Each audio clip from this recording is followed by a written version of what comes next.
Hey, it's Paris. You know I love sparkly things, right? Like stars. Duh. And thanks to Hilton and AutoCamp, I just slept under them. Picture me, serving looks by the fire outside my luxurious Airstream, making s'mores with the kids, while a national park is our backdrop. The great outdoors meets Hilton hospitality. That's hot. Explore all the new ways to stay at Hilton.com. Hilton for the stay. With a major selection of the looks your kiddos love starting at just $4 in the Walmart app, a new school year means a stylish new them. Who knew? Find skater skirts and Crocs that say, I'm casual but cool. Sparkly sneakers that say, it's my classroom, you're just learning in it. And preppy polos that say, I'm the teacher's pet, even if they're mommy's menace at home. Find their favorite styles starting at just $4 in the app. The Walmart you thought you knew is now new. Saturday presents, in the red corner, the undisputed, undefeated Weed Whacker Guy. Champion of hurling grass and pollen everywhere. And in the blue corner, the challenger, extra strength, Saturday. Eye drops that work all day to prevent the release of histamines that cause itchy allergy eyes. And the winner by knockout is Saturday. Saturday, bring it on. Now, I'm not saying we're old.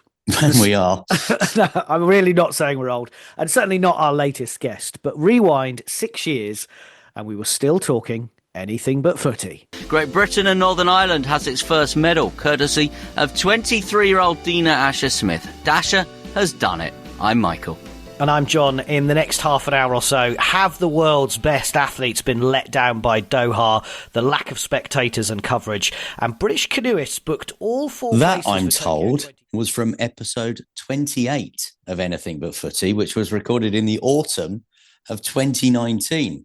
And here we are, fast forward, once again, we're talking World Athletics Championships with a near-capacity Tokyo stadium, hopefully, rather than the empty seats of Doha.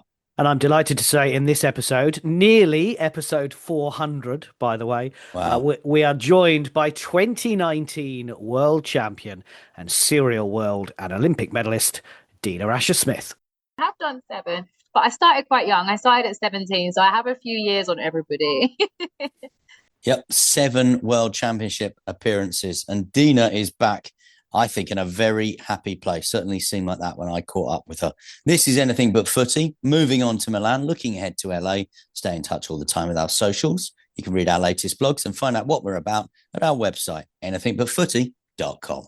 So as we heard with our younger selves, it was September of 2019 when Dina Asher Smith did something that doesn't happen for a British athletics perspective often. The 23-year-old sprinter won a gold medal in the 200 metres at the World Championships, a silver in the 100 metres, and another silver in the 4x100 metre relay in Doha. Now 29 and a stalwart of the British athletics team, this time led by Captain Morgan Lake, the high jumper. Dasher Smith, as we like to call her back in the day, after Olympic silver in Paris last year, has had another good season, back on track individually in the Diamond League, and she's also getting back to her best as Tokyo prepares for the World Athletics Championships in 2025. And Michael, as we've been hearing, has been catching up with Dina Asher Smith and started off by talking about Captain Morgan, her friend, teammate, and the perfect choice. Oh, I'm so happy for her. She not only is going to be phenomenal captain, but she deserves this so much. And I literally was just out with our friend Jazz Sawyers, and we were saying she is the kind of person that not only will she do brilliantly in this role, but it's also going to mean a lot to her. I think it's just a perfect time coming off an incredible Zurich that we're all so proud of. We've just all been so proud of her, and we've always known that she's capable of such phenomenal things. So to see the rest of the team completely acknowledge that and put her in this kind of position is incredible. And I think I'm just so happy for her. She's going to have a fantastic week. And I think it's a lovely tradition, isn't it, for you guys that spend so much time individually competing, that you come together with that team meeting and Morgan gets to speak to you. And what does that mean? What does that bring to you? How does that build that team ethic, if you like? It definitely builds a team ethic, and I think it also helps for somebody like Morgan, who is so experienced and is so confident and in such a good place. When you have her team speak, she can really impart a lot of words of wisdom. And she spent a lot of time talking about home advantage and making sure that you're creating the environment that you're familiar with and you want to, and you know you will thrive in. And I think that's testament as well to her own journey and how she's really come into her own and has found so many different ways to perform phenomenally.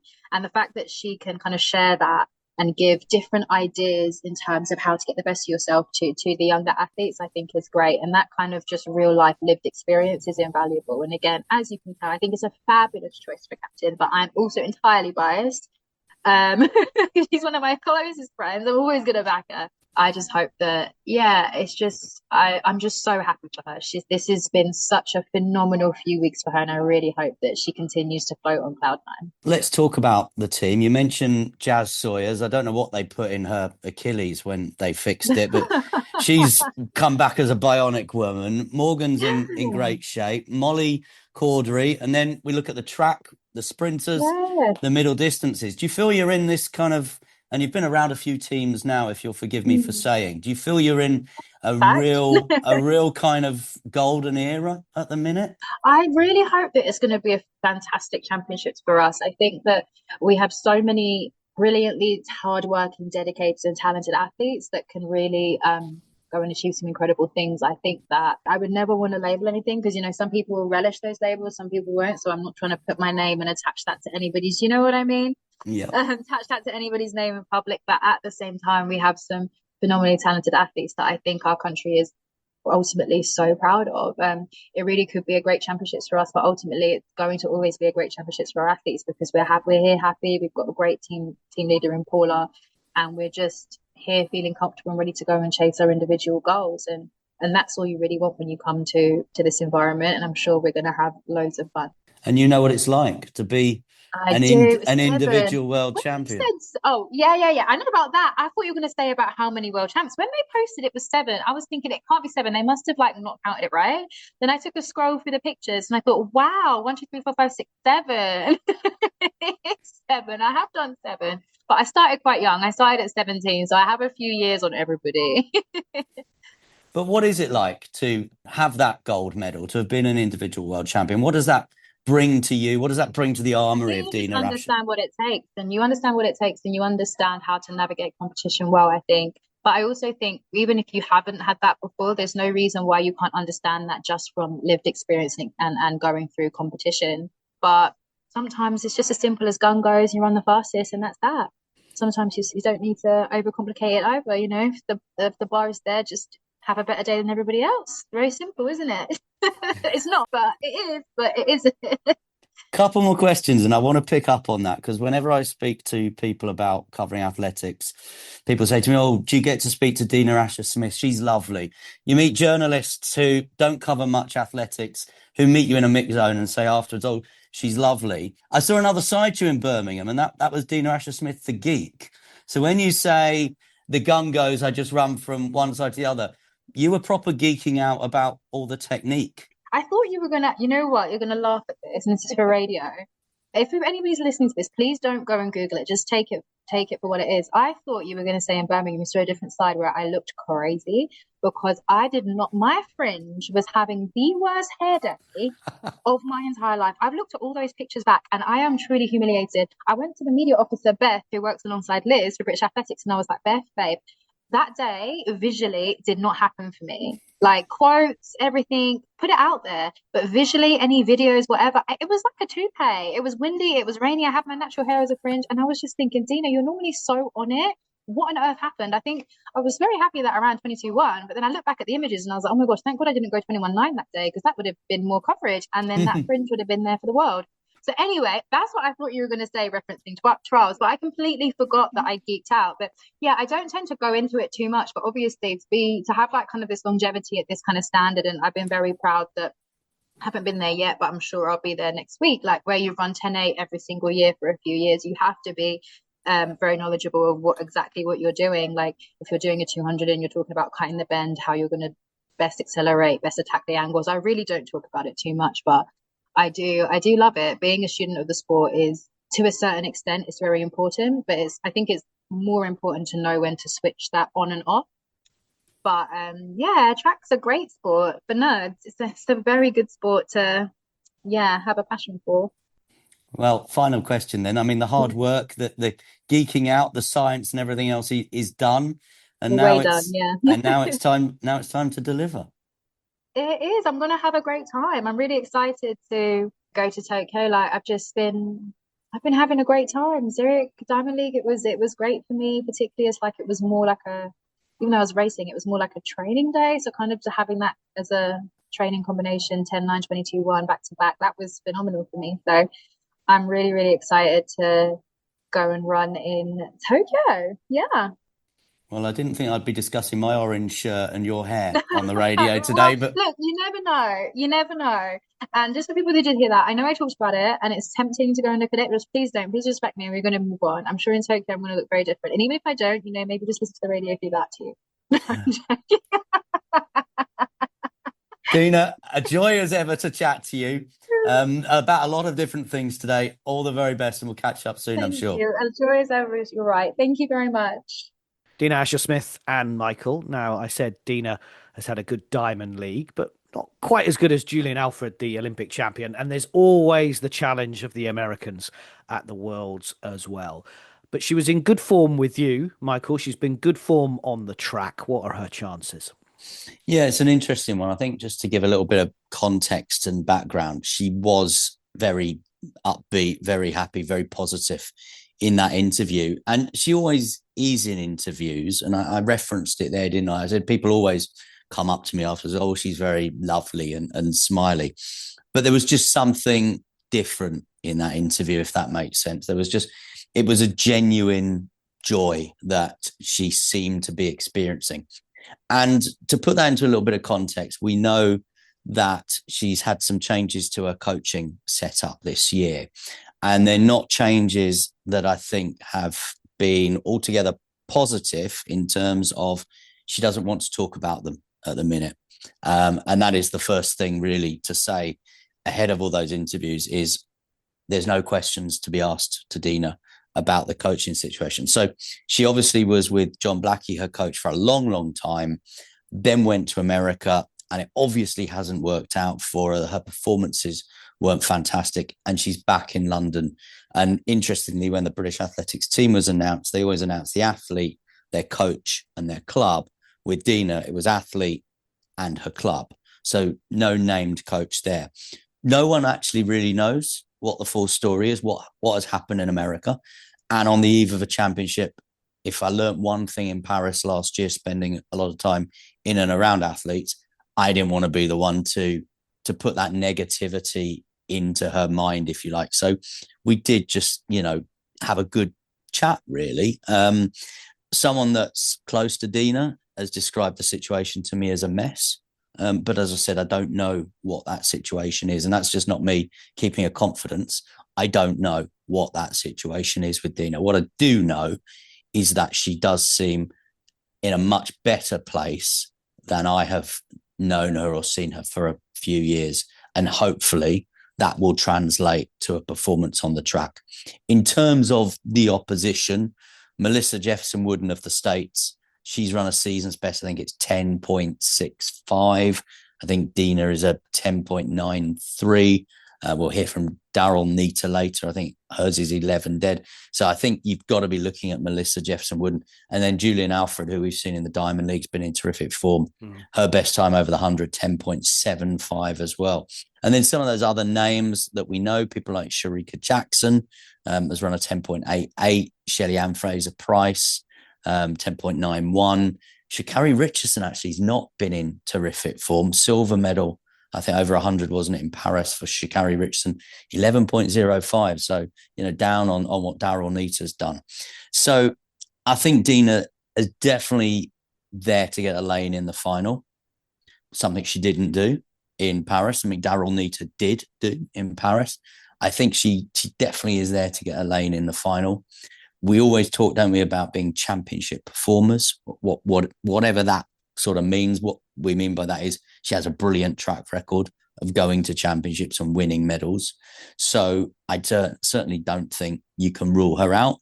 I don't think she'll be the 100 meters or the 200 meters world champion, but I do think there is an opportunity there for an individual medal.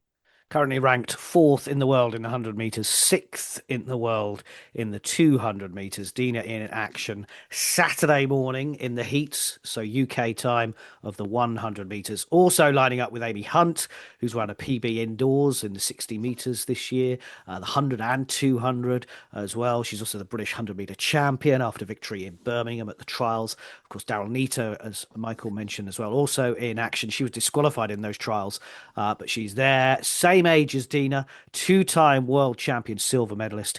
Also changed coaches this year after leaving Italy. Currently ranked 7th in the world in the 200 metres and 10th in the 100 metres. Daryll Neita. This is Anything But Footy, the Olympic and Paralympic podcast, and news from the Games still to come. Hey, it's Ryan Reynolds here from Mint Mobile. Now, I was looking for fun ways to tell you that Mint's offer of unlimited premium wireless for $15 a month is back. So I thought it would be fun if we made $15 bills. But it turns out that's very illegal.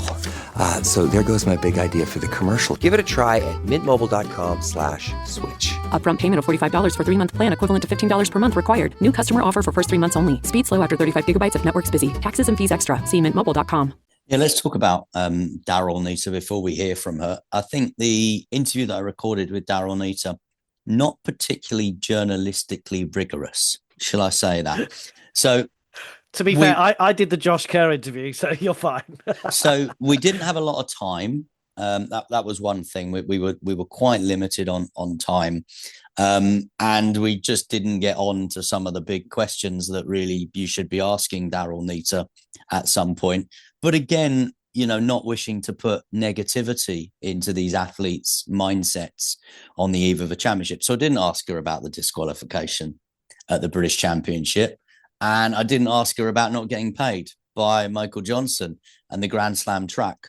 They were both on my notes to ask her, but we just didn't get round to it. And I mentioned my notes to ask her because I had my notes on my laptop, and the picture on my screen on my laptop is actually a picture of me and Daryll Neita taken in Paris with Daryll with her silver medal. So I got my laptop out, and then Daryll, then obviously I was like, oh, look, there's a picture of you and me from Paris.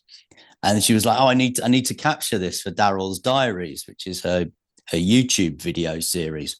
And on that, in the last episode of Daryll's Diaries, one, she just said she was fuming about the DQ at the British Championships. So maybe I didn't need to ask her because she answered that in her video.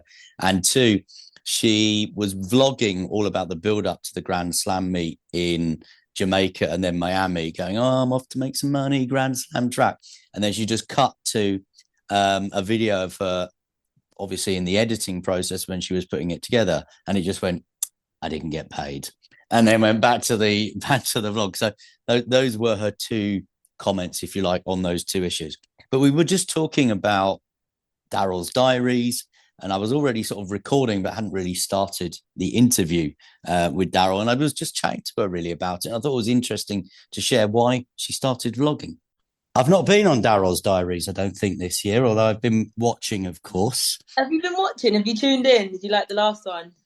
I've been watching. I watched them all. I think they're brilliant. And in fact, I think that's really important for guys in your situation to be creating that level of content, because like Georgia Hunter Bell's doing it and some of the others, but the Nielsen sisters do some great stuff, but you've taken it to the next level. And why is that? Well, number one, I'm a creative. I think I'm quite a creative person. So I studied photography in school. I studied fashion art. So creating is something that I love to do and express myself, and kind of fashion as well I did. So I like art form. But not only that, I think I did actually make a vlog on my channel from 2016 Rio. So I've been vlogging for a very long time and just haven't been that consistent. But I think around like the year of 2021 in Tokyo, around then, it's when I kind of came onto the scene, and there was a lot of press, there was a lot of media, and I wanted a way to be able to control my own voice. I wanted a way to be able to get my own voice out and have my own kind of context to things, or just so people could kind of connect with me and see who I am. I thought that was just really important, because I think sometimes there can be maybe a misconception, or people just don't really know who I am, which is, you wouldn't, because you only see me for 10 seconds on the start line and then an interview. So I just love to kind of show people my behind the scenes, what I'm training, what I'm doing, where I am, what I'm wearing, what I'm up to. It's very like relaxed kind of content style, and people seem to enjoy it. The amount of questions, because I was very naughty and I didn't film from February till now.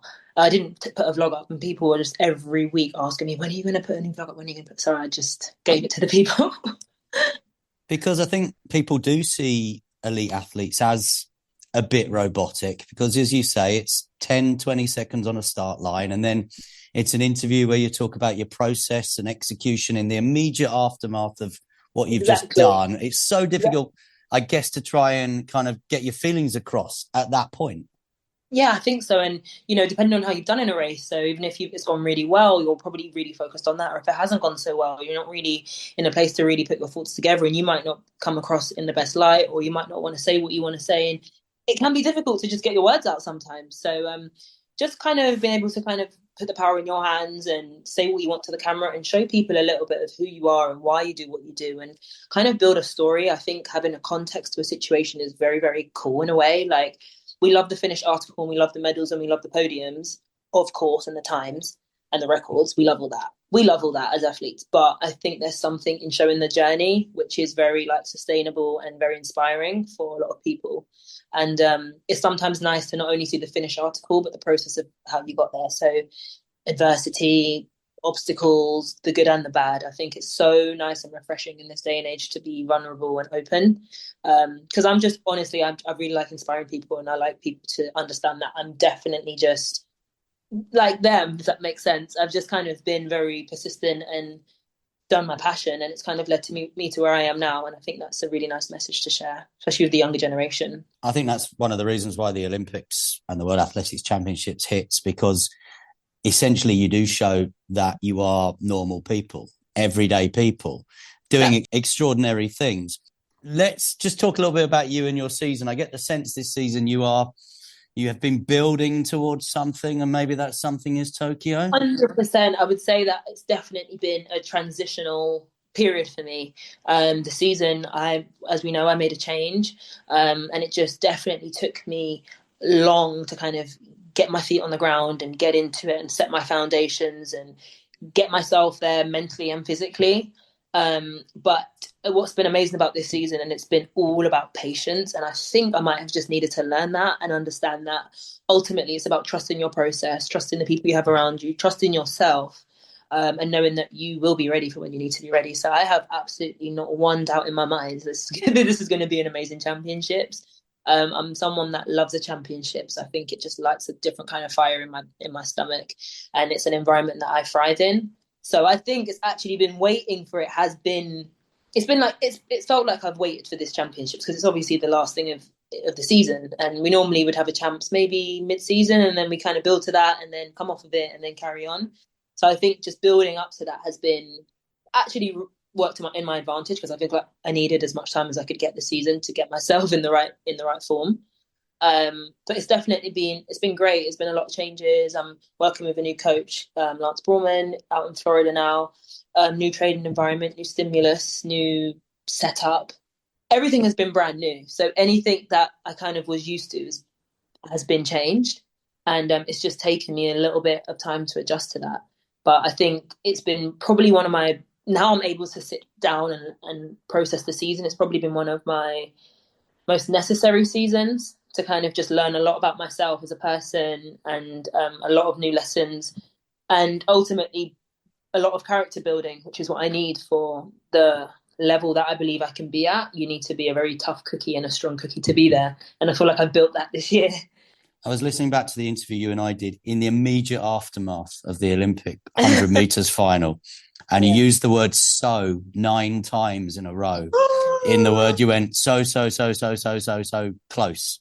So is this the time of 4th and a 5th individually last year? Is this championships one where you can make that next step and win individual medals? I definitely believe so. I'm only here to be on that podium individually.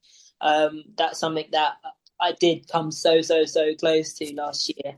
And I think that ultimately is what gives me that burning desire every single day, just knowing how close I came, and knowing what I'm capable of and what shape I'm in and what form I believe I'm in. I definitely have my eyes on that podium. And I always do when I come to these championships. I truly believe I can do it. Relay medals as well, obviously up for grabs. They are nice, but the focus has to be on those two individual events.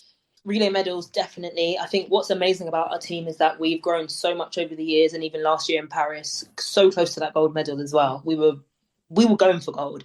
The fact that our team now truly believes we can get the gold, I think we've come from understanding that we can get on the podium to, oh, okay, we might be able to get gold one day, to now we believe we want the gold. And I think the change in that energy, the change in the mindset throughout the team is what's going to definitely get us what we want. And I think we're confident enough to say we want to be champions. I mean, you can't dream too big in this sport. So yeah, it's a really great energy in the team. I'll leave it there. I don't want to overstay my welcome. That was great, though. I'm excited to have you on Daryll's Diaries. Well, I'm excited to watch. You were in your bucket hat, I think, for the pre-Paris one. Yes, I remember now. I remember. I was on that one, so yeah. You'll be in the Tokyo one. It's like you're just a yearly appearance at this point. Excellent. Well, you concentrate on what you're there to do. We'll be watching. Hopefully we'll get to catch up after the events and chat about all the good things that are going to happen over the next week or so. Amazing. Can't wait. See you soon. Daryll Neita speaking to me there and having a good laugh and promising me that I'm going to be on the next edition of Daryll's Diaries. They're talking about the picture on my laptop. Very interesting, though, I think, on the relays, the progression mentally that this team have gone through, that, you know, they thought they could reach finals. So this is a quartet of 6, if you like, with Daryll and Dina, Amy Hunt, obviously no Imani Lara Lancico at these championships, but you've got people like Desiree Henry coming in there as well, who was part of the squad and won that silver medal in Paris.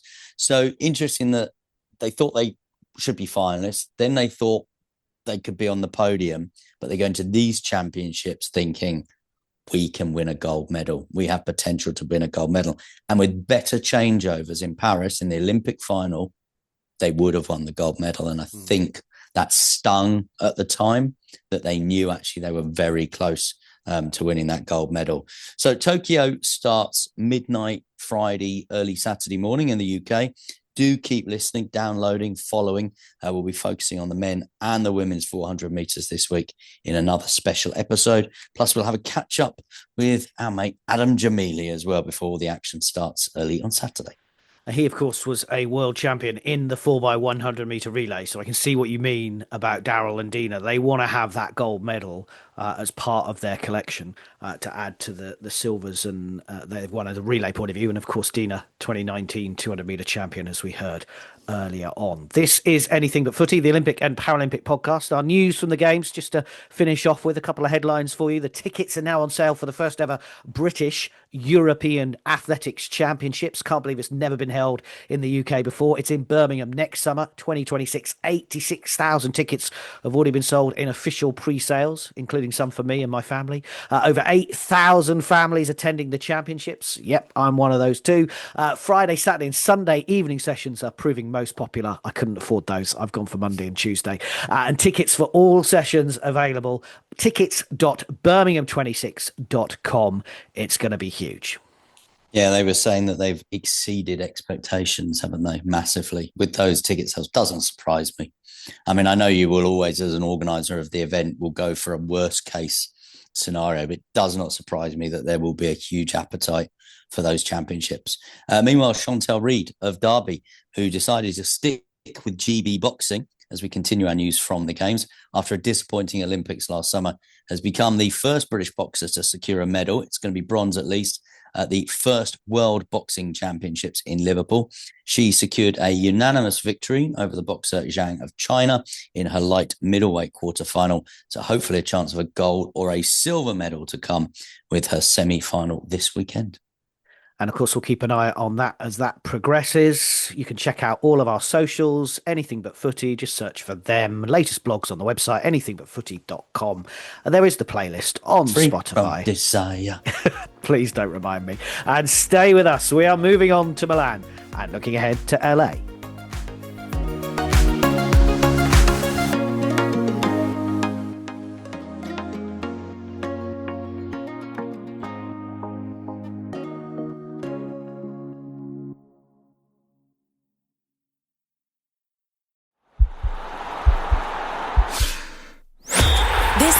podcast is part of the Sports Social Podcast Network.